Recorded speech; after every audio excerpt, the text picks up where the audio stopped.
Va ora in onda Zoom, il drive time in mezzo ai fatti con Antonino Danna.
Oh yeah, si dice così, no? E poi, che idea. Amiche e amici miei, ma non dell'avventura, buonasera, siete sulle magiche onde di Radio Libertà, questo è Zoom, il drive time in mezzo ai fatti. Io sono Antonino Danna e questa è la puntata numero 955 di oggi, mercoledì 12 di marzo dell'anno del Signore 2025. Cominciamo subito la nostra trasmissione. Vi ricordo, date il sangue, in ospedale serve sempre, salverete vite umane. Chi salva una vita umana salva il mondo intero. Secondo appello, radiolibertà.net. Fesso chi non lo legge, perché vi perdete, l'avete appena sentito, il Liberamente del nostro direttore Giovanni Sallusti, gli Auto da Fe di Giulio Cainarca, la rassegna stampa di Semivarin, le videopillole, gli approfondimenti e molta altra bella robina ancora. Per cui, ladies and gentlemen, non mi fate disperare, andate a trovare, a visitare, è vero, radiolibertà.net. Voglio salutare la nostra castellana Sveva, che dalla sua plancia comando d'in sulla vetta dell'Alta Torre alla campagna cantando va, e più che altro lei permette a me di arrivare alle vostre orecchie, ai vostri globi oculari, attraverso l'antennone con il DAB, oppure il canale 252 del digitale terrestre, oppure ancora i canali Twitch, YouTube, il sito radiolibertà.net la pagina Facebook Noccioline e Caramelle. Orbene, cominciamo la nostra trasmissione, vi ricordo anche le nostre coordinate a cui incrociamo: 340 670 9659 per le vostre zappe o WhatsApp che dir vogliansi, oppure 0292 94 7222 se volete intervenire per telefono quando lo dirò io, e cioè dalle 18:30 in poi. Stasera Paola D'Amico non c'è, ha avuto un piccolo forfait all'ultimo minuto, ma alle 19 invece ci sarà come sempre l'immenso Antonio Zennaro. Con lui parleremo di conto corrente, parleremo soprattutto del crash del mercato americano, anche perché le agenzie stasera ce ne raccontano delle belle, viste alcune prese di posizione non molto felici del presidente Donald Trump, che gli si stanno molto probabilmente ritorcendo contro. Ma adesso, se siamo pronti, arriva lui, implacabile come sempre, il direttore di Italia Oggi Pierluigi Magnaschi, con diritto e rovescio. E andiamo.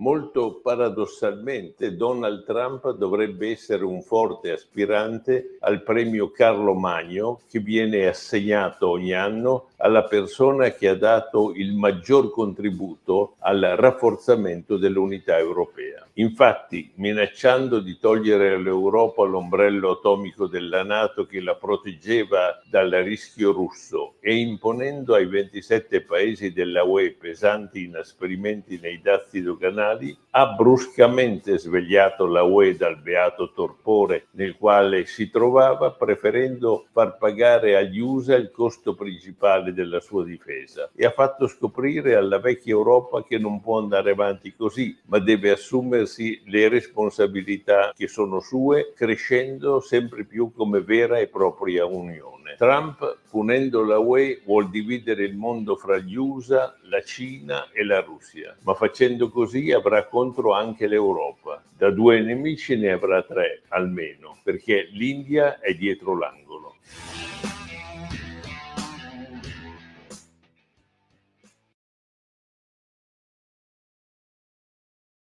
L'India è dietro l'angolo, come un tempo si diceva che la Cina era vicina, per cui ai ai ai ai ai ai ai, ladies and gentlemen, ai ai ai ai ai, questa è la situazione. Orbene, allora, bella gente, noi diciamo così adesso proseguiamo con la nostra trasmissione. Si sono già fatte le ore 18 e 21 minuti e una manciata di secondi, quasi 18 e 22, per cui è il momento del Qui Parlamento. Stasera con noi l'onorevole Alberto Gusmeroli. Sveva, vai pure.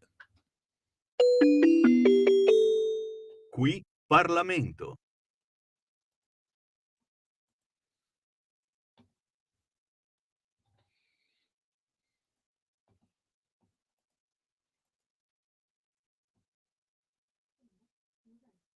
No, un momento che adesso vediamo l'RVM dell'onorevole Alberto Gusmeroli, che tra poco sarà proiettato. È vero, bello dire l'RVM, fa molto anni 80 oggi. Oggi mi sento molto 1984 con sta cravatta.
Qui Parlamento.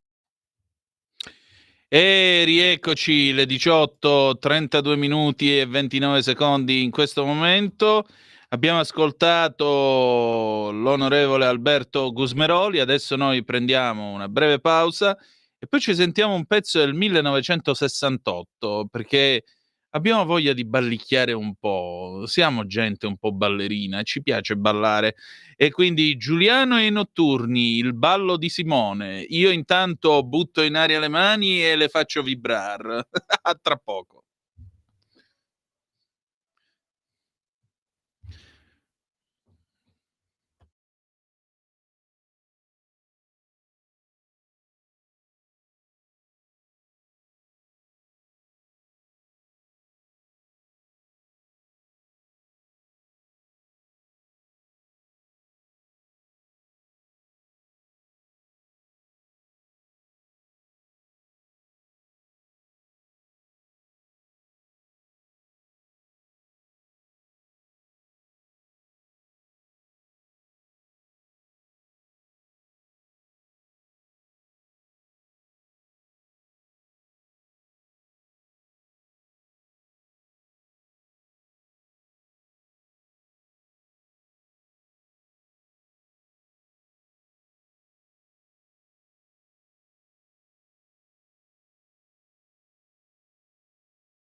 E rieccoci, era il 1968 e questi erano Giuliana e i notturni con il ballo di Simone. Allora, bella gente, che ora si è fatta?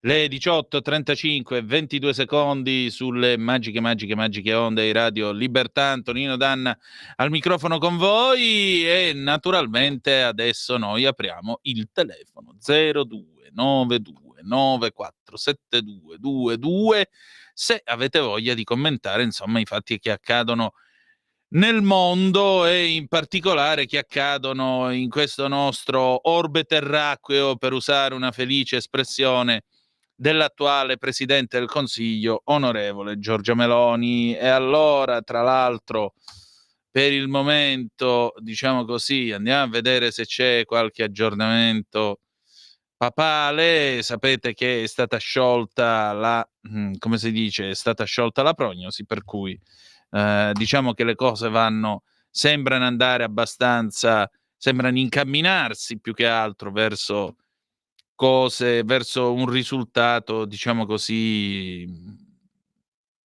interessante, mettiamola così.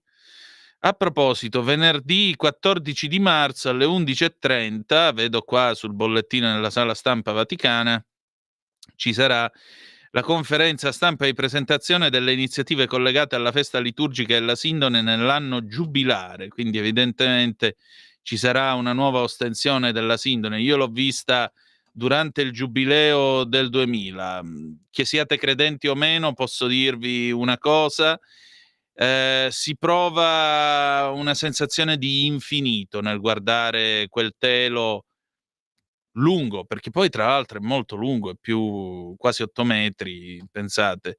E sì, certo, le macchine non sono molto chiare da vedere alla luce, nella penombra del Duomo di Torino, però devo dire la verità, qualcosa si sente, qualcosa c'è. Viene in mente quello che diceva Paolo VI della Sindone, dice: io non ho niente per poterlo dire, ma ogni volta che lo guardo il cuore mi dice è lui. Allora, andiamo a vedere adesso l'ANSA, il piano riarmo, ok, dall'Eurocamera al piano per il riarmo dell'Unione Europea, Fratelli d'Italia a favore, diviso il PD. I sì sono stati 419, 204 i contrari, 46 gli astenuti. Al testo sul libro bianco sul futuro della difesa europea che accoglie le conclusioni del Consiglio europeo sul riarmo. Errore degli USA riappacificarsi con Mosca. Giorgetti, ma il riarmo non avvenga a scapito di sanità e servizi pubblici. Io aggiungerei anche un'altra cosa: vogliamo spendere 800 miliardi nelle armi? Posso anche accettarlo, a patto però che noi ricostituiamo il nostro potenziale industriale e quindi torniamo a fabbricare cose in Italia. Cose. Tutte quelle cose che abbiamo perduto negli ultimi 25-30 anni, da quando c'era stato detto che il futuro sarebbe stato la Cina, fabbrica di tutto il mondo, il gas a basso costo che sarebbe venuto direttamente dalla Russia e noi saremmo vissuti sereni, beati con l'energia a basso costo e, scusate il termine, il nostro deretano serenamente a posto. Ahimè, il mondo è cambiato e sta cambiando ancora, per cui a maggior ragione vogliamo spendere soldi nelle armi, parliamone. Però se li dobbiamo spendere nelle armi, spendiamoli anche nel mangiare, nella produzione. Dobbiamo rimpolpare, faccio la parafrasi di Sandro Pertini nel suo discorso insediamento nel luglio del 78. Lui disse: si svuotino gli arsenali di morte e si riempiano i granai della pace. Io dico: se dobbiamo rimpinzare gli arsenali della morte, permettete, vediamo anche di rimpinzare quelli della pace, che è la cosa più importante. Allora, andiamo a vedere poi altre news che arrivano dall'ANSA. Voto nell'Unione Europea sul riarmo. Nel PD sale la richiesta alla Schlein di un confronto. La CEI: in Europa serve lo sviluppo, non i tamburi di guerra.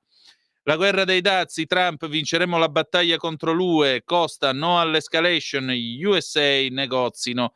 L'allarme dell'Associazione Europea dell'Acciaio: i dazi USA sono l'ultimo chiodo sulla bara dell'industria. New York Times: Musk valuta una donazione da 100 milioni ai gruppi di Trump. Il delitto di Garlasco: il PM: analisi sulle impronte digitali e delle scarpe trovate a casa Poggi. Garofano: quel DNA inidoneo anche con le nuove tecniche, la morte di Chiara Poggi, indagato l'amico del fratello. La proclamazione: Pordenone, capitale italiana della cultura 2027, Giuli candidate di grande livello, Pompei vincitori morali. L'analisi: tumori nell'UE si muore meno, ma non per il pancreas. Un giorno noi riusciremo a vincere questi fottuti tumori, dovremo fare una grande festa e io mi ubriacherò per la seconda volta in 40 anni. Istruzione: la Sapienza ancora prima al mondo per studi classici, Polimia, alma mater tra le migliori, il MIT guida il QS ranking, bene UAV, Bocconi e Pisa, ma l'Italia arretra. Andiamo a dare anche un'occhiatina alla BBC, che cosa ci raccontano stasera i nostri amici in quel di Londra. La BBC ha fatto una inchiesta a proposito del fentanyl negli Stati Uniti d'America, dai santuari dei cartelli del Messico fino alle strade americane. La BBC segue il percorso del fentanyl che i dazi di Trump vorrebbero colpire e quindi racconta questo viaggio, questo lungo viaggio del fentanyl. In particolare racconta questo carico da 5.000 pillole, tutte marcate con una M, e addirittura, insomma, qua si racconta un po' questi tentativi di arginare un dramma che è veramente qualcosa di pazzesco. Pensate che dall'ottobre del 2023 al settembre 2024 ci sono stati qualcosa come 87.000 morti in America solo per il fentanyl, per overdose. ma addirittura l'anno prima erano stati 114.000, veramente un esercito. Andiamo a vedere qualcos'altro, andiamo a vedere anche l'ADN Kronos, che cosa ci dice questa sera l'ADN Kronos, su che cosa apre. In Siria il massacro degli Alawiti, ma Bruxelles invita i leader del regime, il video shock. I cosiddetti talebuoni, come sono stati chiamati saggiamente da quel grande inviato di guerra che è Fausto Biloslavo su Il Giornale, tempo fa li aveva definiti i talebuoni, e in particolare, come si vede, non sono propriamente così buoni come sembrava, anche se si mettono la cravatta ogni tanto. Esclusivo dell'ADN Kronos, il fratello di Maria Rosaria Boccia arrestato per furto di elettricità si difende. Ho sempre pagato le bollette. Controlli dei carabinieri presso l'atelier di Pompei, contatore elettrico fornito di bypass per collegarsi a impianti pubblici. Straordinario. E c'ho 44 anni e mi tocca leggere notizie di ma vi rendete conto che paese siamo diventato? Che paese è diventata l'Italia? Siamo andati da Aldo Moro, giacca e cravatta sulla spiaggia con sua figlia, al fratello di cioè, pensatevi, fa notizia questa cosa. Il fratello di Maria Rosaria Boccia arrestato per furto di elettricità, che si difende dicendo: ho sempre pagato le bollette. Vi chiedo scusa per quello che sto per dire, ma chi stracazzo se ne frega? C'è qualcuno a cui gliene frega qualcosa del fratello di Maria Rosaria Boccia arrestato per furto di elettricità? Ma soprattutto c'è qualcuno a cui gliene frega ancora di Maria Rosaria Boccia? Io decisamente direi di no, non so voi. 340 670 9659 oppure, se volete telefonare, 029294 7222. Sempre l'ADN Kronos, il caso, 2 indizi per riaprire cioè Garlasco, 2 indizi per riaprire il caso, si punta su DNA e impronta della scarpa, per la procura c'era una traccia sulle unghie di Chiara Poggi compatibile con l'amico del fratello Andrea Sempio. Domani il test per l'indagato. Ecco, io e credo che a questo punto lo richiameremo, troveremo modo di ripescarlo e di invitarlo qui a Zoom. 20 anni fa, quando ho cominciato a lavorare ad affaritaliani.it, permettete, saluto tutti i colleghi, presenti, passati e futuri, io ho conosciuto il criminologo Carmelo Lavorino, che credo sia un nome per voi non ignoto, visto che spesso viene sentito anche da Laura Marinaro. A proposito, seguite il suo Giallo Radio Club perché è un bel programma, tra parentesi.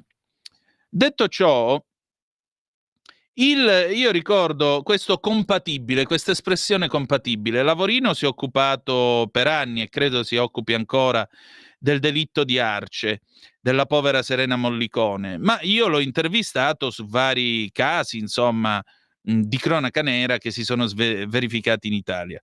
Una volta, era credo il 2007, può darsi, sì, una cosa del genere, in piena estate spunta il povero ingegnere Elvo Zornitta, quello che è finito indagato, accusato di essere una bomber e poi non era affatto lui, e però era venuto fuori che un taglierino, un paio di forbici, era risultato compatibile con il taglio fatto sul lamierino di una bomba che una bomber aveva depositato su una spiaggia in Veneto.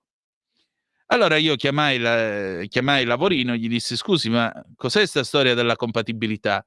Dice: ma lei non deve farsi prendere in giro da una parola, perché compatibile vuol dire tutto o niente. Cioè, come c'è quel paio di forbici che potrebbe aver fatto quel taglio, in commercio ne saranno state vendute almeno altre 100.000. Ma solo una è è quel paio di forbici che ha fatto questa cosa. E così è anche sta storia. La traccia sulle unghie di Chiara Poggi, compatibile con l'amico del fratello di Andrea, con l'amico del fratello Andrea Sempio, vuol dire tutto e niente. Può darsi, forse che sì, forse che no, forse chissà. Quindi attenzione, perché stiamo viaggiando veramente in una situazione borderline. Cosa scrive qua questo nostro ascoltatore? Beh, questo è il livello dei giornalisti italiani, credo stia commentando la notizia del fratello della boccia. E poi uno si dovrebbe iscrivere all'ordine. Beh, all'ordine ci si iscrive a prescindere, amico mio, anche perché io sono iscritto all'ordine e quindi ho un nome, un cognome, e se faccio una fregnaccia sanno dove venirmi a prendere. Un altro si mette dietro alla tastiera, scrive una porcata e non sempre lo si può rintracciare. Alberto da Colnago, Monza e Brianza. Ciao Alberto, parlano del fratello della boccia ma non dicono niente delle eurodeputate del PD Morelli e Gualmini indagate nel Qatargate. Veramente noi le abbiamo date le notizie ed erano state battute anche dall'ADN, quindi non è vero che non dicono niente. Andiamo avanti. Vediamo che altre news abbiamo a proposito di questa vicenda. Appunto la storia di Andrea Sempio. Scrive la DN Cronos che sono 2 le consulenze della difesa di Alberto Stasi, che a breve finirà di scontare la sua condanna a 16 anni di carcere per l'omicidio della fidanzata Chiara Poggi, che hanno spinto la procura di Pavia a proseguire gli approfondimenti su Andrea Sempio, amico del fratello della vittima, già indagato, ma poi le accuse nei suoi confronti erano state archiviate 8 anni fa. Le 2 consulenze riguardano il DNA maschile trovato sulle unghie della vittima, ma ritenuto compatibile con quello del 37enne, e la possibile sovrapposizione della dimensione dell'impronta della suola insanguinata lasciata sul pavimento di via Pascoli a Garlasco col numero di scarpe indossate dall'indagato. Finora il materiale trovato sulle unghie della vittima non è stato ritenuto utilizzabile, ma per la procura di Pavia, che ha dato incarico ai propri consulenti di analizzare le conclusioni dei consulenti di parte, allo stato attuale della scienza e della tecnica, le tracce di DNA maschile repertate nelle unghie della vittima all'epoca delle prime indagini ritenute non utilizzabili a fini di comparazione sono ora utilizzabili per la comparazione genetica. Per i consulenti della procura, uno dei 5 aplotipi repertati, e precisamente quello relativo ad Andrea Sempio, risultava compatibile con quelli ottenuti dai margini ungueali della vittima. Essendo emersi elementi indizianti, la procura si rivolge al GIP per riaprire le indagini su Sempio, ma il 28 febbraio 2024 il giudice respinge l'istanza, valutando il tema dell'indagine genetica già esplorata nella sentenza della Corte d'Assise d'Appello di Milano, che aveva condannato in via definitiva Alberto Stasi. Il 20 marzo 2024 la procura ci riprova. Avanzava una nuova istanza di riapertura delle indagini, sostenendo che questa seconda richiesta sia diversa perché differivano i nuovi elementi di prova già acquisiti, non solo esiti degli accertamenti genetico-forensi disposti, ma anche una nuova consulenza della difesa Stasi sulle impronte delle scarpe sul luogo del delitto. Non solo. Per la procura differiva il percorso argomentativo a sostegno delle richieste avanzate, sentire Sempio e amici della vittima. Differivano gli atti investigativi prospettati come necessari, dal momento che la seconda richiesta esplicitava la necessità di confronto con le impronte papillari di Andrea Sempio mai effettuato in precedenza. Le impronte di Sempio, che frequentava Casa Poggi, potrebbero aver rilevanza solo se trovate in posti significativi, come ad esempio sul dispenser del sapone del bagno, dove si lava le mani l'assassino. Al no del giudice, non luogo a provvedere, la procura si rivolge alla Cassazione e in un provvedimento del 12 settembre del 24 ritiene che il giudice ha omesso di verificare la sussistenza dei presupposti formali richiesti per l'apertura delle indagini. Un no alla riapertura che avrebbe impedito al pubblico ministero di procedere, se non in violazione delle norme di legge che impongono la necessaria modifica dell'iscrizione nel registro delle notizie di reato, nonché delle norme di legge che non consentono l'utile svolgimento delle indagini senza la previa autorizzazione del giudice alla riapertura delle stesse. Da oltre un anno, quindi, la procura di Pavia sta indagando su Sempio e domani l'indagato dovrà sottoporsi al prelievo del DNA, che verrà poi confrontato con quello trovato sulle unghie della vittima. Un elemento che da solo poco o nulla dice, essendo già stato spiegato nella prima archiviazione. Tracce del DNA di Sempio ben potevano posizionarsi sulle unghie di Chiara Poggi in via Mediata, per il fatto che entrambi usavano un computer fisso in casa Poggi che il fratello di Chiara e i suoi amici utilizzavano spesso per eseguire videogiochi comandati da tastiera. Inoltre, il quantitativo di materiale genetico ritrovato è decisamente esiguo, quindi suggerisce un contatto mediato piuttosto che un contatto diretto. Dopo la comparazione del DNA, la Procura di Pavia procederà a tutti gli altri possibili approfondimenti, a partire da una propria consulenza sulla dimensione dell'impronta della scarpa. L'autore dell'omicidio indossava calzature di numero 42, mentre esempio indossa scarpe di numero 44. La verità finora, dai nuovi confronti con le impronte digitali trovate in casa, a sentire nuovamente l'indagato, che si è sempre dichiarato innocente. Sempio ha un alibi, con tanto di scontrino di parcheggio, la mattina del 13 agosto 2007, quando avviene l'omicidio di Chiara Poggi. Non ha un movente e anche le intercettazioni del cellulare, del telefono di casa all'interno dell'auto hanno dimostrato, scriveva la Procura di Pavia nella richiesta d'archiviazione del 2017, la totale estraneità dell'indagato ai fatti, nonché la genuinità delle sue dichiarazioni e di quelle dei genitori, che non compiono alcun riferimento in merito a eventuali dichiarazioni concordate, ovvero a circostanze occultate o riferite in modo difforme dal vero, limitandosi a commentare con una spontaneità che consente di affermare che ragionevolmente i medesimi non nutrivano alcun sospetto sul fatto di essere intercettati, la vicenda processuale e il linciaggio mediatico subito dal figlio. Così l'ADN Cronos riferisce sul caso della povera Chiara Poggi. Anche qui vedremo che cosa succederà. Vedremo.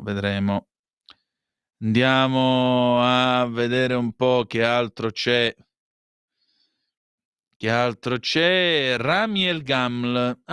C'è un aggiornamento sul caso di Rami, notizia tra l'altro delle 16:30. Sempre l'ADN. Rami, l'inseguimento dei carabinieri fu corretto, la perizia. Secondo la consulenza richiesta dalla procura, la responsabilità dell'incidente ricade sull'amico di Rami che guidava lo scooter.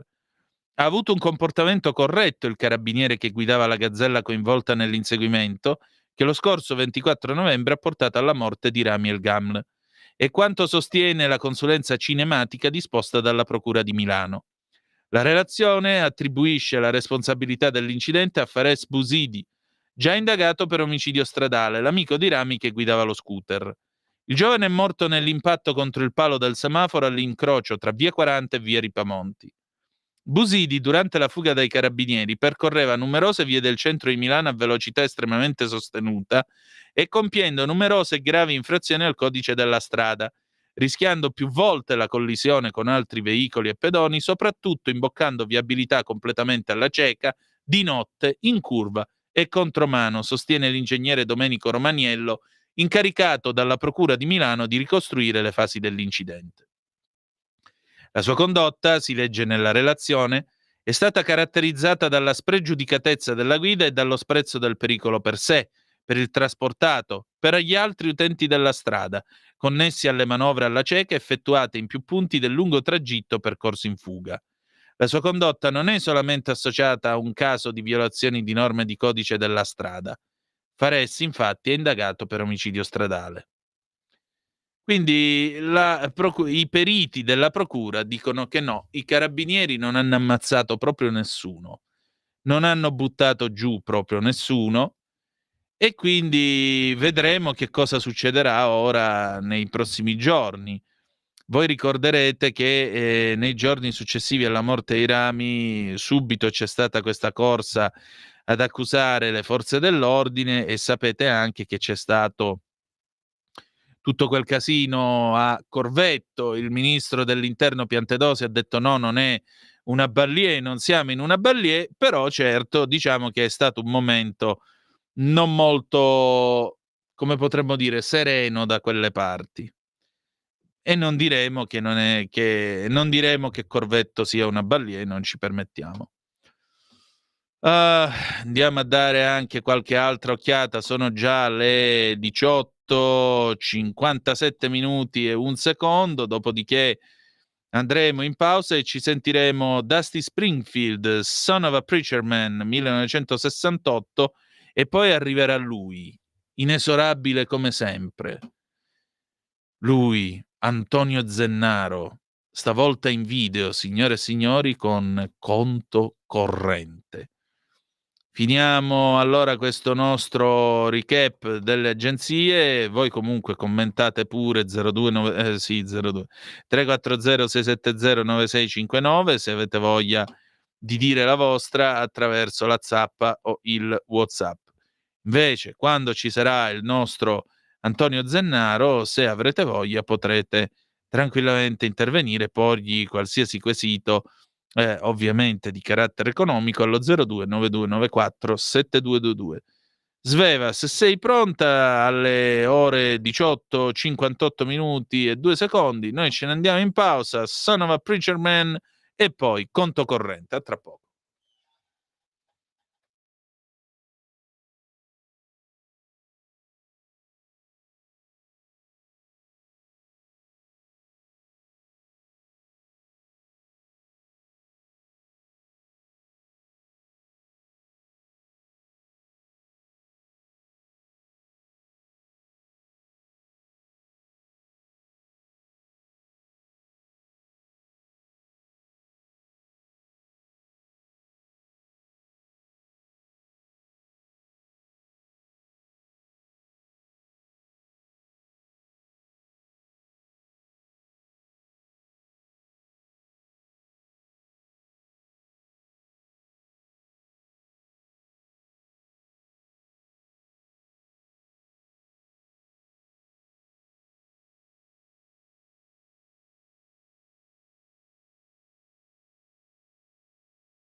Stai ascoltando Radio Libertà, la tua voce libera, senza filtri né censure, la tua radio.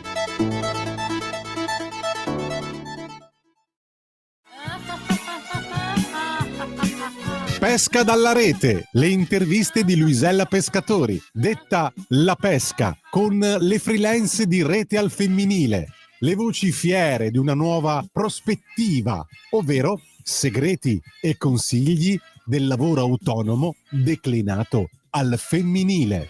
Ogni mercoledì alle 15:30 su Radio Libertà, la tua radio.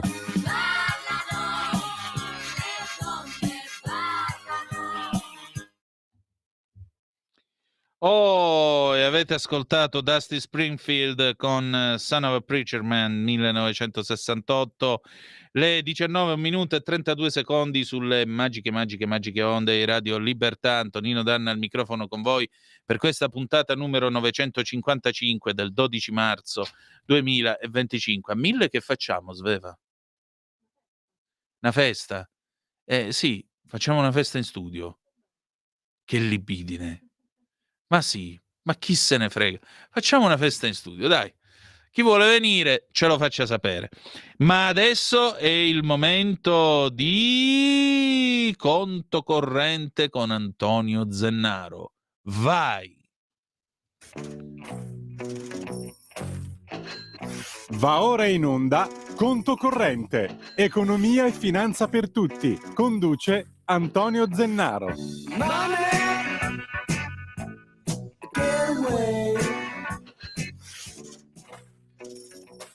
E allora, eccolo qui, introdotto come sempre dai Pink Floyd con mani direttamente da The Dark Side of the Moon, leggendario album del 1973. Io stasera cravatta grigia, lui ne ha una trampianamente rossa, direi, elegantissimo come sempre, l'immenso Antonio Zennaro. Ciao Antonio, ben trovato. Buonasera a tutti gli amici di Radio Libertà. E allora, che si dice dalle parti della libertà, del freedom? Che si dice, Antonino? Secondo te cosa possiamo raccontare oggi ai nostri mitici ascoltatori di Radio Libertà? Che se io guardo al mondo attuale dico fermate il mondo, voglio scendere. Allora, siamo nella fase dei super dazi. Dagli Stati Uniti ci sono i dazi che arrivano da Trump e noi rispondiamo con gli European dazi e von der Leyen. Insomma, c'è molta tensione nell'Occidente, c'è molta tensione, vediamo anche c'è preoccupazione del mondo finanziario, economico, ma anche dalle aziende, dalle piccole e medie imprese. Ad esempio, ho parlato con tante aziende del Made in Italy che esportano negli Stati Uniti e sono un po' preoccupate di questi dazi. Perché? Perché comunque con gli Stati Uniti si lavora molto bene e quindi c'è preoccupazione. Dopodiché c'è anche un tema di non c'è chiarezza da parte del media mainstream su quella che è oggi veramente la situazione. Perché, ad esempio, vi faccio un esempio, su tutto il settore agroalimentare già ci sono i dazi, quindi non è che è una novità. Quindi bisogna capire poi come queste tariffe, se verranno aumentate, come verranno aumentate e quanto andremo a perdere. Se poi però facciamo i controdazi, noi che abbiamo una vocazione di continente esportatore, non mi sembra una grande strategia. No. Aggiungiamo tasse su tasse, poi cioè tu puoi anche rispondere ai dazi. Culturalmente io non sono contrario ai dazi, no? Però prima dovresti capire bene cosa fa l'America. Dopodiché ti dovresti sedere, rafforzare internamente quei settori che sono più colpiti. Cioè, ti faccio un esempio, parliamo pane al vino, così anche chi è da casa ci capisce. Io raddoppio i dazi, ad esempio, Trump raddoppia i dazi sull'olio, giusto? Sì. Ok. Del 100%, ve la butto lì, no? Quindi pago il doppio. Allora, ha senso che io abbia degli accordi commerciali liberi per l'olio che io importo magari, ad esempio, dal Marocco o dalla Tunisia? Quindi chi dal Marocco a Tunisia importa l'olio in Italia non paga niente. Beh, forse allora, siccome magari vendo di meno negli Stati Uniti perché Trump mi ha messo i dazi, allora magari devo bloccare, no? Chi mi fa concorrenza e quindi magari vado a tutelare il settore dell'olio.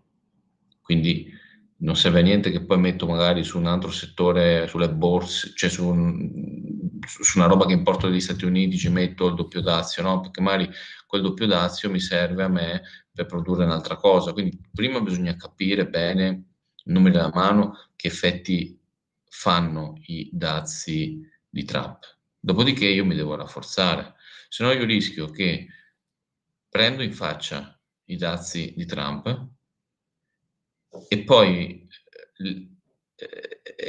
importo più merci dalla Cina, no? Che magari non c'ha i dazi. E quindi, come al solito, cornuti e mazziati. Quindi io mi aspetterei dall'Europa un po' più di prudenza. Capiamo prima che vogliono fare gli americani e poi interveniamo, no? Sì. se no rischiamo di subire un po' come sul green, no? Cioè sul green che è successo? Sul green noi abbiamo messo tutta una serie di limiti, non solo sulle auto, su tutto, e poi gli altri non hanno i limiti, però producono le macchine green per noi. Quindi noi ci siamo ritrovati senza macchine, senza poi ridurre globalmente, no, il tema, c'è una concorrenza sleale in casa. Quindi io non Infatti. vorrei invece che si facesse un approccio politico-ideologico. Siccome Trump non mi è simpatico, allora io faccio la guerra agli Stati Uniti. Io starei un po' attento perché poi Trump sì è il presidente, ma non è che poi è tutta l'America. Quindi vediamo un attimo che effetti, perché lui fondamentalmente perché mette i dazi? Cioè non è che lui si è svegliato e ha messo i dazi, è nel programma, l'avevamo già detto anche la settimana scorsa, di American First, cioè lui, lo slogan per cui vince le elezioni è American First, cioè non è che è Sì. American Second, che vuol dire? Vuol dire reindustrializzazione degli Stati Uniti. Tanto è vero che anche gli analisti, quelli che si erano letti le cose, che dicevano attenzione alle grandi, al mercato americano delle grandi società, quindi erano molto negativi o neutrali tecnicamente, mentre molto positivi sulle piccole e medie imprese americane. Perché? Perché ovviamente le grosse multinazionali americane, sì, che sono di base in America, però se uno va a vedere poi i bilanci, molto spesso gli utili e anche proprio le sedi legali sono offshore. Come minimo sono in sede Delaware, che è un po' il Lussemburgo degli Stati Uniti, e poi il resto, Cayman, ad esempio Facebook, Dublino, quindi sì, magari possono perdere in borsa, però quello che gli interessa a Trump e alla sua base elettorale, al di là di quello che dicono tanti giornali italiani, è comunque che l'impresa americana ricominci a produrre in America, quindi eviti tutti questi giri delle catene produttive che oggi abbiamo, cioè un pezzo viene prodotto in Messico e arriva negli Stati Uniti, poi il stesso pezzo viene rimandato magari in Canada, poi l'altro pezzo viene rimandato in Cina, poi dalla Cina arriva, cioè oggi è così la filiera delle catene produttive industriali, cioè è tutta una cosa che gira. Invece Trump dice no, facciamoci tutto in casa perché così un domani se io devo fare una guerra commerciale su Taiwan o su altre robe ai cinesi, perché quello è il suo obiettivo, cioè l'obiettivo è il dominio del, ovviamente globale ed evitare che la Cina contesti il dominio degli Stati Uniti. Cioè questa è una lotta di potere tra i due imperi, potremmo chiamare, dominanti di questo secolo. Ok? Sì. Tutto il resto viene in secondo piano. Europa, Russia, infatti Russia, sì, vabbè, la Russia, però la Russia non ci interessa contrastare la Cina. E se poi la Russia riesco a fare un accordo e magari riesco anche a farci degli accordi commerciali in funzione anticinese, meglio. Cioè questa è la geopolitica di questa amministrazione americana, Tonino. E invece noi che facciamo? Si prende la battuta che dice mi compro la Tesla Sì. di Musk, prende quello di Trump, ad esempio in questi giorni Zalesky, mi sembra ieri, si è scusato Sì. ufficialmente con Trump e vuole ritrovare un accordo, perché al di là del rearm Europa, poi io ho una posizione un po' ibrida su questo tema qua, che poi magari andiamo anche a vedere, Sì. dipende anche lì come lo fai, dipende come lo fai. Ma Antonino, non è che cioè questi si svegliano la mattina e fanno le cose. Cioè Trump ha dietro tutto un sistema che porta avanti queste strategie, addirittura lo stesso Biden ha portato avanti negli anni l'American First. Quindi cioè, io sarei molto attento dopo Trump ha questo linguaggio aggressivo, però fa parte del personaggio, che se no non prendi tutti quei milioni di voti se sei troppo principesco, no? Perché diciamoci la verità, Quindi è questo anche un po' la tecnica comunicativa di Trump, che è sempre stato così da 40 anni, insomma, chi lo segue, anche quando faceva il motivatore in giro per gli Stati Uniti. Cioè, Trump ha un linguaggio diretto, perché lui viene dal mondo dei cantieri edili e quindi lui è abituato a approcciarsi a, ovviamente, tutti i livelli sociali. Non è un, tra virgolette, fighetto delle Wall Street. Infatti. È uno che è partito dal basso, sì, papà era imprenditore, però insomma gestire i cantieri a Wall Street, a New York non è semplice. Però l'Europa ha un'opportunità. Io non sono così negativo, cioè se facciamo le cose bene, finalmente alcuni temi che erano stati messi sul cassetto venivi preso in giro, se tu parlavi di bisogna potenziare il mercato interno e non bisogna che ci fissiamo tutto sull'export, no? Adesso si comincia a dire, anche qua, sul rearm, riarmiamoci, sì, come? Cioè, perché se armarci significa sviluppare brevetti, sviluppare tecnologia, sviluppare sistemi nostri di trasmissione, se significa anche mettere in soffitta e chiuderla, il total green, no? Se significa, come hanno fatto i tedeschi che hanno chiuso le centrali nucleari per fare le miniere di carbone, cioè questa è stata la politica dei green, dei verdi in questi anni. Un suicidio. Se questo è il suicidio del continente, allora rearme, se solo far lavorare 3-4 aziende che fanno i carri armati, che fanno i cannoni, che ammazzano la gente, no? Perché poi queste sono armi di distruzione. Io qualche dubbio ce l'ho. Se invece noi utilizziamo soprattutto queste risorse per tecnologia, per rafforzarci, per farci anche alcune domande esistenziali su cosa vogliamo fare da grandi, perché se è una comunità di destino l'Europa, e se una parola che non piace, però Europa dei popoli non si usa più, no? Europa dei popoli, se riscopriamo un po' di identità, non è una roba brutta, no? No, decisamente no. Antonino, se invece facciamo come ha fatto il re d'Inghilterra, che sostituisce, no, che aprono la sede del re accanto del mullah, sì, è un messaggio bello di apertura da serie Netflix, ma poi io voglio vedere, io sono convinto che se ci fosse questa è un'opinione personale, una leva veramente militare, cioè se ci dicessero a tutti domani mattina si fa un mese militare, si fa 2 mesi militari, io sono convinto tanti di cosiddetti che sono venuti qua, anche i ragazzi giovani, i nuovi italiani, Maranza, no? Che ci sono, sì, sarebbero i primi a prendere il biglietto aereo e tornare a casa. Appunto. Sono non sicuro, convinto.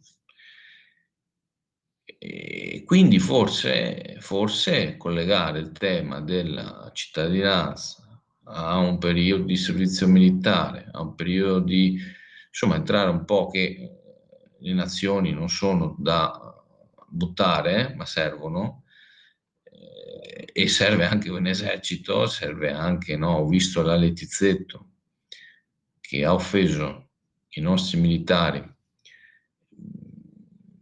Francamente stanno facendo veramente delle brutte figure, no? Cioè, siccome lei deve giustificare che a sinistra hanno capito che bisogna fondamentalmente avere degli eserciti un po' messi, insomma, efficienti come gli altri paesi, che ha fatto? Ha offeso, no? Militari e le famiglie dei militari. Quando vanno a morire e tornano dentro la bara tricolore, però servono a qualcuno. Questo un po'. Quando ci sono andati a morire perché ce li mandava il centro-sinistra, lì andava bene. Ma qua non si sta mandando niente nessuno, è che tu non puoi offendere le persone perché Appunto. vuoi portare avanti la tua tesi. Appunto. Allora, diciamo che anche la sinistra ha portato avanti comunque tanto pacifismo, nel senso che no, not in my name, tutta una serie di robe, no? Poi Sì. quando si è trovato al governo ha mandato, no, i missili a Belgrado, no? Come no? La guerra del Allora, Kosovo. perché? Perché poi c'è un realismo. C'è il realismo che se stai nel patto atlantico, stai nel patto atlantico, e se quindi si decide di fare certe cose, io capisco che no, non è che ti puoi dire no, io sta roba qua non la faccio, se no sei come la Svizzera, un altro modello, no? Sei neutrale e fai come ti pare. E non c'è però le basi americane che quindi no, ti fanno tutta una serie di è geopolitica, no? Infatti. Quindi adesso no, a casa non tediamo troppo con la geopolitica, però siamo arrivati un po' finalmente, da un lato anche positivo, finalmente a caduta dei dei, cioè tutta una serie di retorica, di fandonie che c'erano, di pifferai magici che ci avevano raccontato, no?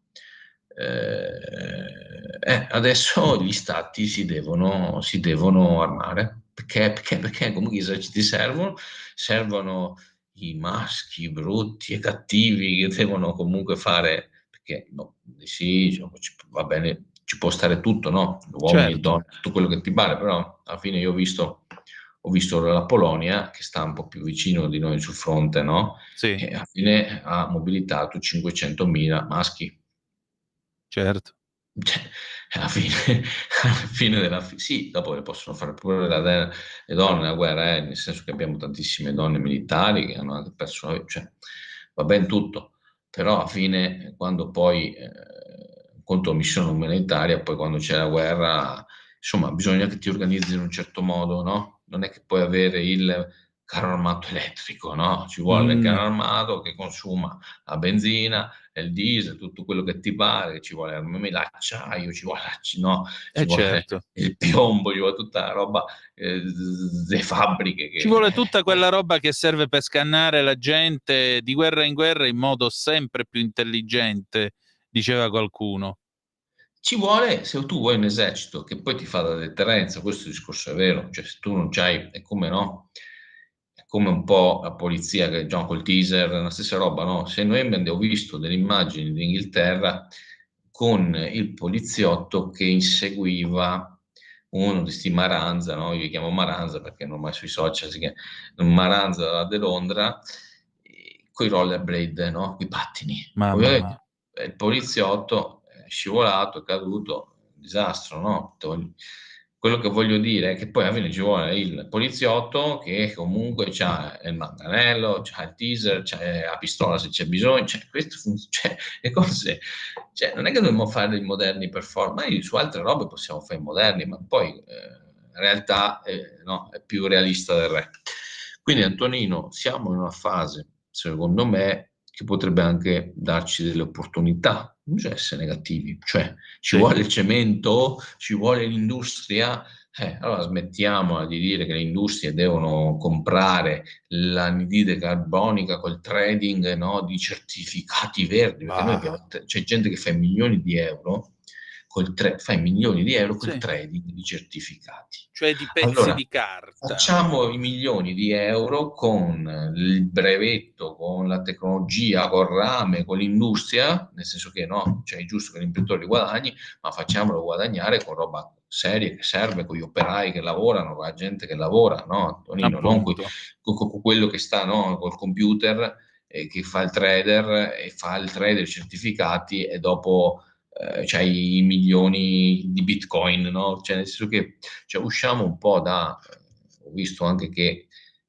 cambiando un po' discorso, ma collegandomi, Corona, che è seguitissimo, no? Sì. Ha lanciato la meme coin, anche lui, no? Come Trump.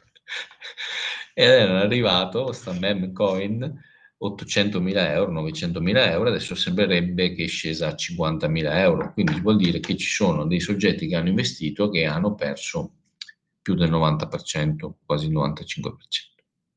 Ragazzi, che vi devo dire? Ma se voi investite nella meme coin di Corona, che vi devo dire, no, Antonino? Ma Cioè, nel senso che guarda, Pinocchio a un certo punto va a sotterrare i soldi nel campo dei miracoli sperando che spunti la pianta con l'oro zecchino.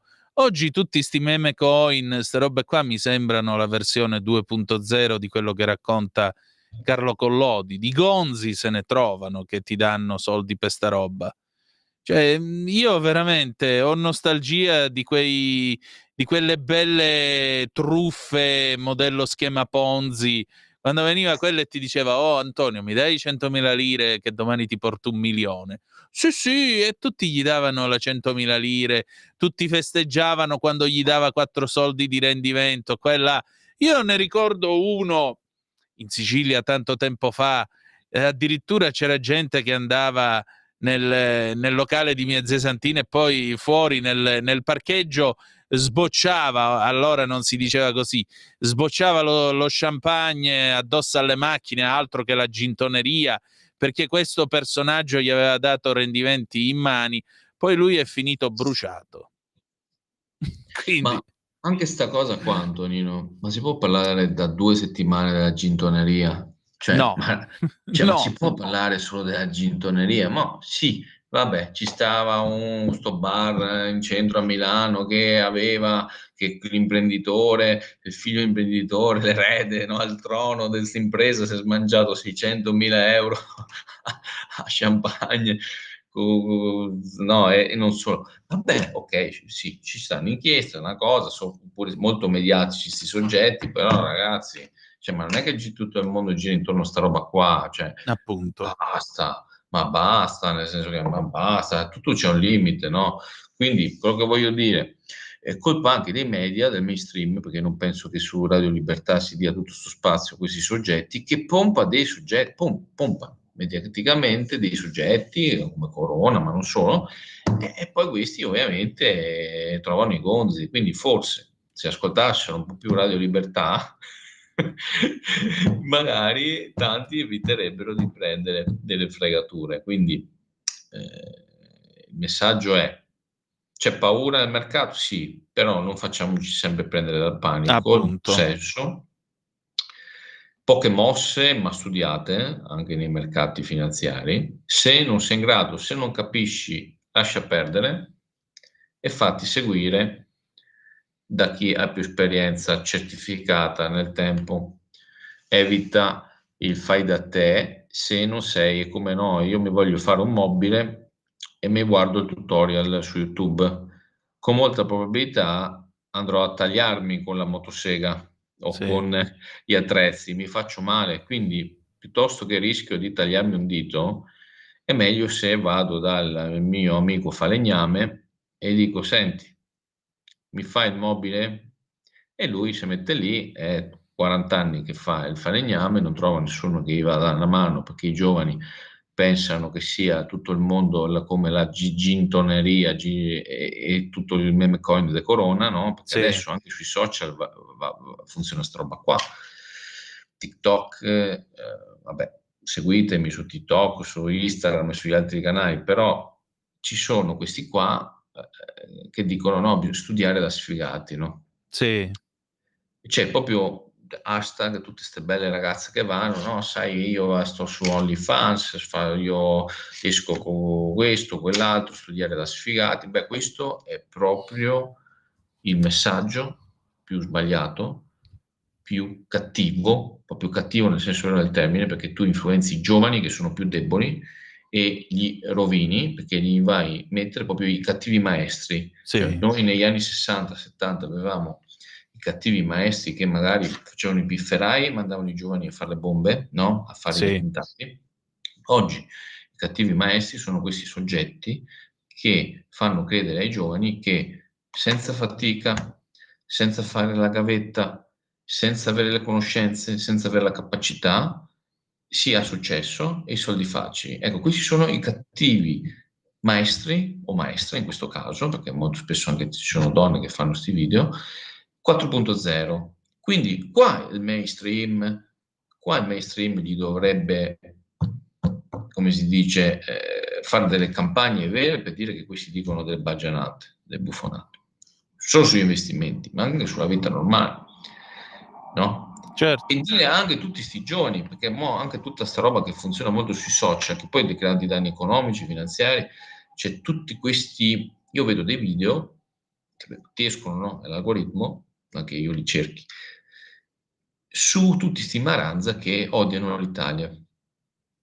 Chiamo maranza, ma perché questo è l'hashtag, è quello, quindi non sono giovani che ormai sono nati da cittadini stranieri o comunque sono cittadini stranieri che attaccano l'Italia, dicono che l'Italia fa schifo, che gli italiani fanno schifo, che abbiamo perso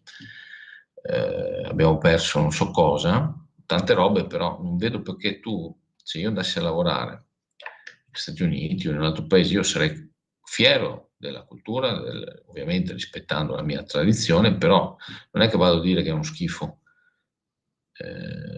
Come ho visto anche qualche di questi qua che va in TV dal Del Nebbio.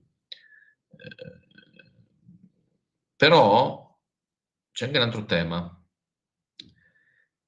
Lo Stato qua dovrebbe essere molto più rigido, cioè noi non possiamo parlare di un mese, 2 mesi, se uno a un posto di blocco non si ferma e poi succede qualcosa, Antonino. Che io mi ricordo che una delle prime cose, quando mi sono comprato il motorino, mio padre mi insegnò, dice, Tonio, se dovessi fermare la polizia, fermati, perché se Certo. non ti fermi, ti potrebbero pure sparare. No, questo a 14 anni quando si prendeva il motorino. Quindi voglio dire che noi abbiamo politici, giornalisti, opinionisti che difendono reati, ma che messaggio diamo ai giovani? Che messaggio diamo anche a chi viene in Italia a vivere, Appunto. qualcuno a lavorare?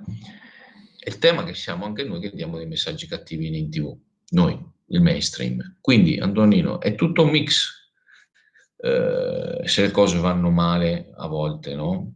Anche sull'economia, perché se noi abbiamo migliaia e migliaia di giovani che sono venuti qua in Italia e invece di lavorare pensano di fare i soldi facili in Italia, beh, questo è un messaggio che deve essere ribadito, che è meglio, a questo punto meglio che ci sia un mese di leva per fare un po' di militare, ma almeno così un po' di questi se ne vanno a casa.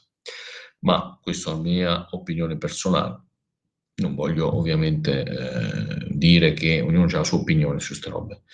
Però Antonino, questo è un po' oggi la situazione, sì, c'è tensione, però secondo me, come al solito, gli interessi in gioco e la sfida di Trump non è all'Europa, la sfida di Trump è alla Cina.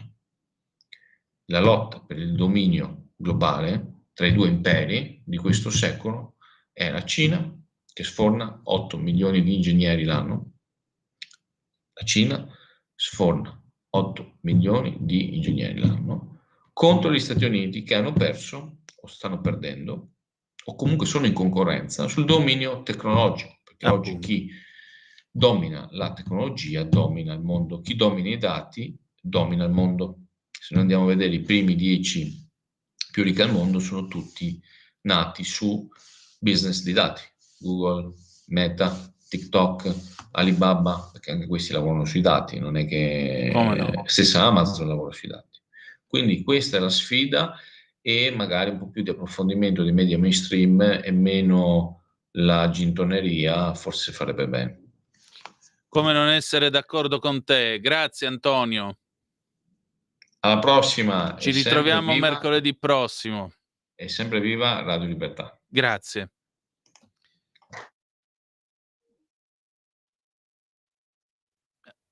Allora, adesso ce ne andiamo in pausa e poi ascoltiamo Peppino Di Capri, Chevo Tiempo del 1966. A tra poco.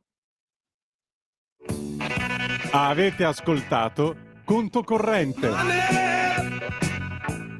It's a crime.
E rieccoci, le 19:33 minuti e 40 secondi, batte ora la sala stampa vaticana che le condizioni cliniche del Santo Padre nella complessità del quadro generale sono rimaste stazionarie.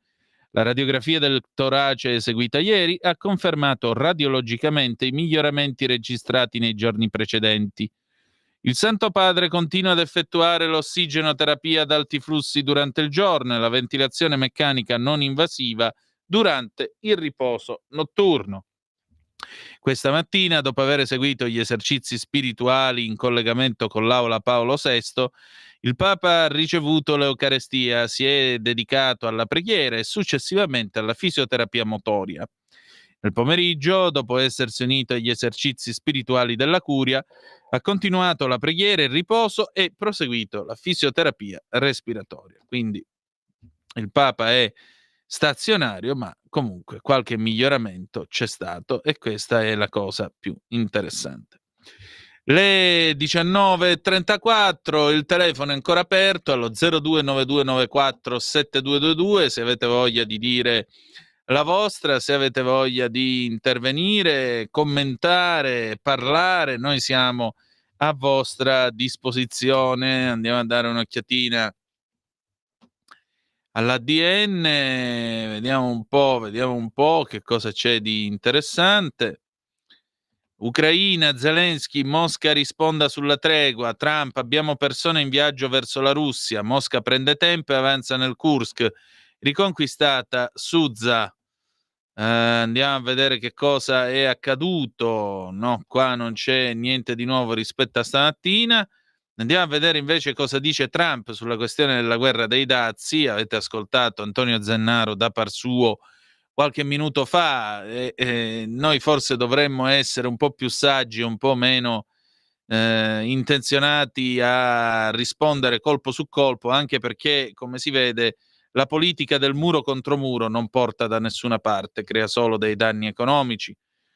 Allora, sentiamo un po', guerra dei dazi USA-UE, da oggi 12 di marzo gli USA applicheranno un dazio del 25% sulle importazioni di acciaio e alluminio e l'Europa ha annunciato contromisure. La reazione del presidente americano Donald Trump non si è fatta attendere. L'UE è molto dura, se tassano i nostri prodotti noi tasseremo i loro, non c'è nulla di più equo. Siamo stati trattati in maniera scorretta per tanto tempo, non succederà più. Vinceremo la battaglia finanziaria con l'Unione Europea, ha detto Trump, accusando Bruxelles di volersi rivalere con le imprese americane e di non acquistare allo stesso tempo auto americane. E questo non è giusto, ha scandito, citando l'esempio della sanzione da 16 miliardi di dollari imposta alla Apple dalla Commissione. Il gruppo è stato gravemente maltrattato. Non sono contento della battaglia finanziaria portata avanti dall'Unione Europea, ha ribadito il presidente americano. La Commissione Europea ha lanciato una serie di contromisure per proteggere le aziende, i lavoratori, i consumatori europei dall'impatto delle ingiustificate restrizioni commerciali decise dagli Stati Uniti. Anzitutto vengono reimposte le misure di controbilanciamento sospese del 18 e del 20. Il 1 aprile del 25 le misure di riequilibrio del 18 e del 20 saranno automaticamente ripristinate, una volta scaduta la loro sospensione il 31 marzo. Per la prima volta queste misure di riequilibrio saranno attuate integralmente. Saranno applicati i dazi su prodotti che vanno dalle barche al bourbon fino alle moto americane come le Harley Davidson. Le misure aggiuntive dovrebbero entrare in vigore entro metà aprile e riguardano una serie di prodotti industriali e agricoli. I primi includono, tra gli altri, prodotti in acciaio e alluminio, tessuti, pelletterie, elettrodomestici, utensili per la casa, materie plastiche e prodotti in legno. I prodotti agricoli includono, tra gli altri, pollame, manzo, alcuni frutti di mare, noci, uova, latticini, zucchero, verdure. L'Unione Europea, che ha dovuto reagire ai dazi imposti dagli USA sull'import di acciaio e alluminio, resta aperta ai negoziati con Washington, ha sottolineato la Presidente della Commissione Ursula von der Leyen. Da questa mattina, ha detto, gli Stati Uniti applicano un dazio del 25% sulle importazioni di acciaio e alluminio. Ci rammarichiamo profondamente di questa misura. I dazi sono tasse, sono dannose per le aziende e peggio per i consumatori. L'Unione Europea, ha aggiunto, deve agire per proteggere i consumatori e le aziende. Le contromisure che adottiamo oggi sono forti, ma proporzionate. Mentre gli Stati Uniti stanno applicando tariffe per un valore di 28 miliardi di dollari, noi rispondiamo con contromisure per un valore di 26 miliardi di euro, che corrisponde alla portata economica delle tariffe degli Stati Uniti. Le nostre contromisure saranno introdotte in 2 fasi a partire dal 1 aprile e pienamente operative dal 13 aprile. Nel frattempo rimarremo sempre aperti ai negoziati. Vediamo un po' chi è che ci scrive al 340-670-9659. Luigi, ciao Antonino e grazie a te, ci mancherebbe, siamo a vostra disposizione, ladies and gentlemen, altrimenti che ci stiamo a fare qua a quest'ora della sera?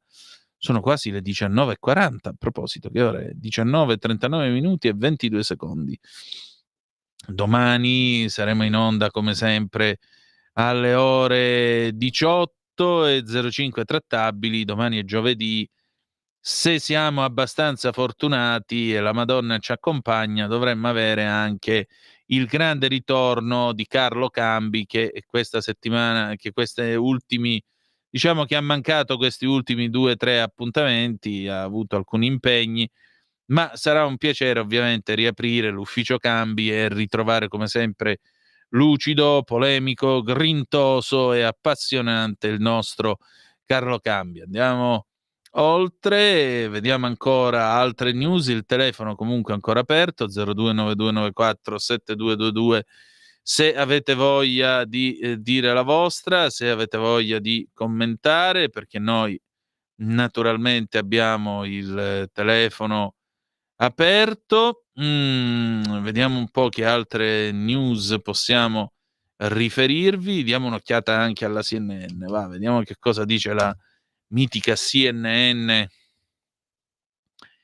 che a quest'ora della sera ovviamente la CNN apre anch'essa con la storia dei dazi americani e vediamo un po' che altro c'è di interessante.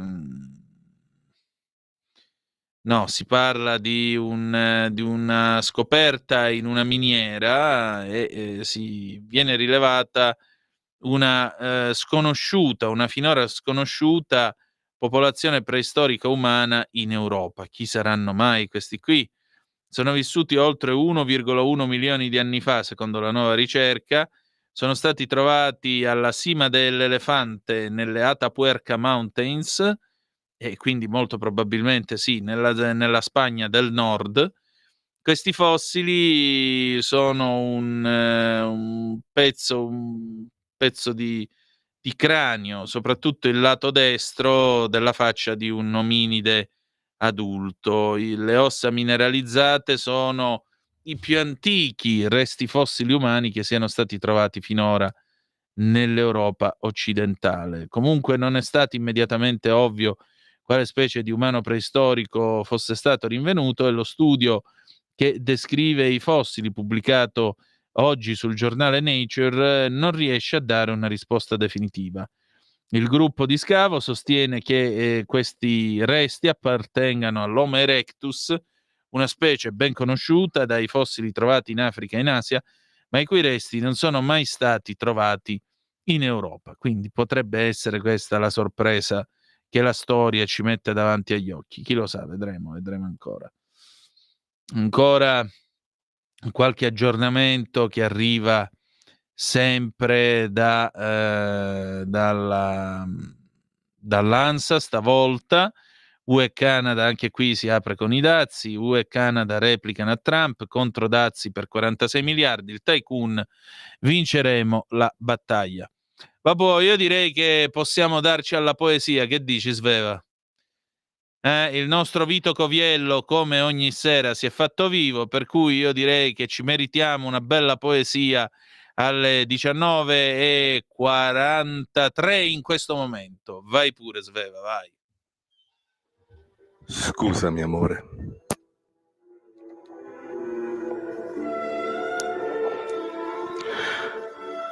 Scusami amore. Per il tuo compleanno avrei voluto regalarti l'infinito mare. Scusami amore.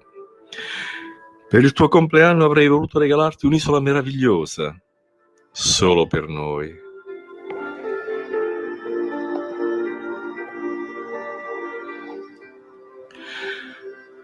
Scusami, amore. Avrei voluto regalarti il cielo azzurro ed un arcobaleno con 1000 colori. Scusami, amore. Avrei voluto regalarti il sole, ma ti regalerò il mio sorriso. Scusami, amore. C'è morta la poesia così. Scusami amore, punto. Vito, cioè non si interrompe un'emozione, ma si può chiudere una poesia in questo modo? Ma io veramente... Allora concluderò con Nazim Hikmet, che era un poeta turco innamorato dell'amore. Ragazze, chiudete gli occhi e ascoltate. I tuoi occhi, i tuoi occhi, i tuoi occhi. Verrà giorno, mia rosa, che gli uomini del mondo si guarderanno tra loro. Con i tuoi occhi, amor mio, si guarderanno. Questo, non altro, chiede... Sveva ha fatto una faccia che sembrava la sorella quando dice andiamo bene, cioè... Pensate che effetto che ha fatto sta poesia. Va bene, alle 19:45 noi abbiamo finito, ci si ritrova domani alle 18:05 trattabili sulle magiche onde di Radio Libertà. Ci salutiamo con Gli Alunni del Sole, concerto del 1973. Grazie per essere stati con noi e ricordate che malgrado tutto, the best is yet to come, il meglio deve ancora venire. Vi ha parlato Antonino Danna. Buonasera.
Avete ascoltato Zoom,